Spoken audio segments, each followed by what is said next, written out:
মাহে রমজান এসেছে,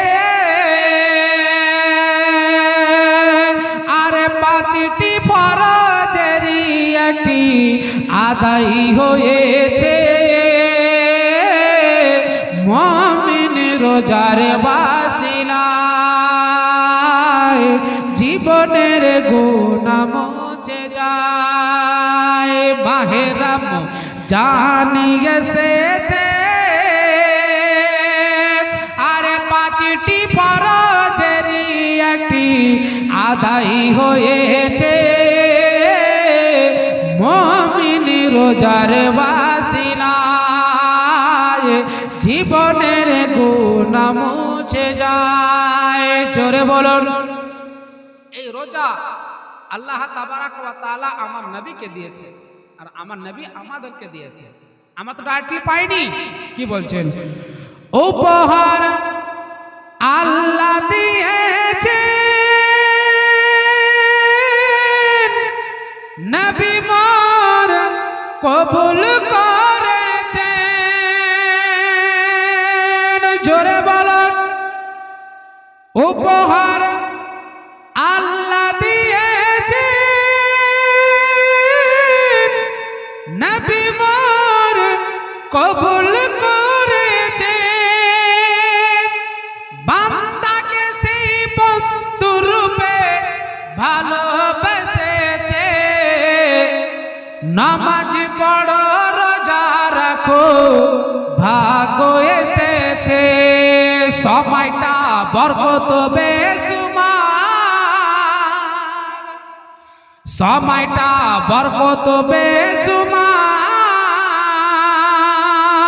গরিব হক আদায় করে শুকর জানাই তার। মুমিন রোজার ওয়াসিলায় জীবনের গুনাহ মুছে যায়। মাহে রমজান এসেছে,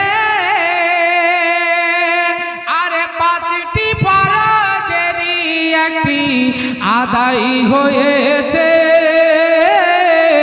মুমিন রোজার ওয়াসিলায়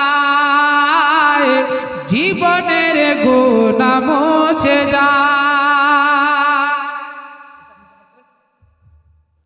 এমন দেশের এক ছেলে কিতাবের মধ্যে পাওয়া যায়, যখন ছেলেরা 10 বছর হয়ে যাবে তাকে রোজা রাখাবে, চেষ্টা করাবে।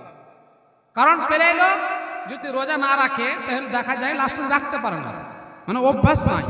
তাহলে 10 বছর তো তারপর তো নামাজ রোজা ফরজ, যদি না রাখতে চায় তবে রাখার চেষ্টা করবে, জেনে তার অভ্যাসে পরিণত করবেন। এমন দেশ আসলে কি বলছেন?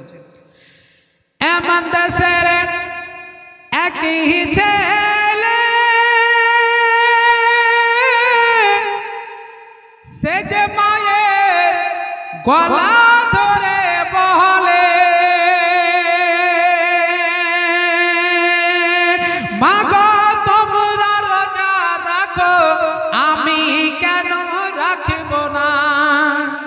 কালকে আমি রোজা রাখবো, বারণ করো না। রোজা রাখলো সেই ছেলে, রোজা রাখলো সেই ছেলে। হঠাৎ বিকালে মাথা ঘুরে পড়ে মারা গেল যে।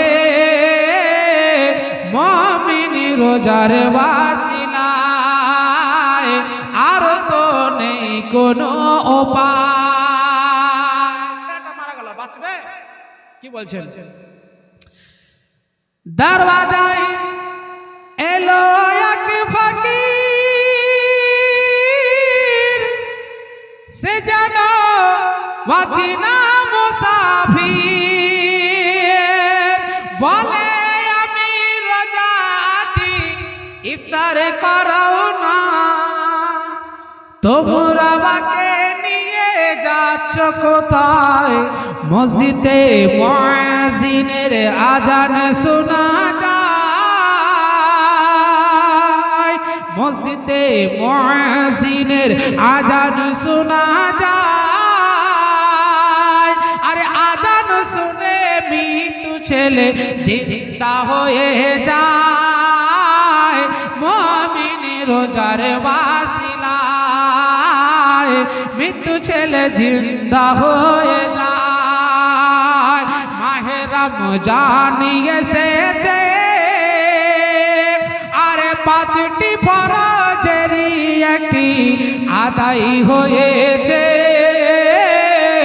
মুমিন রোজার ওয়াসিলায় জীবনের গুনাহ মুছে যায়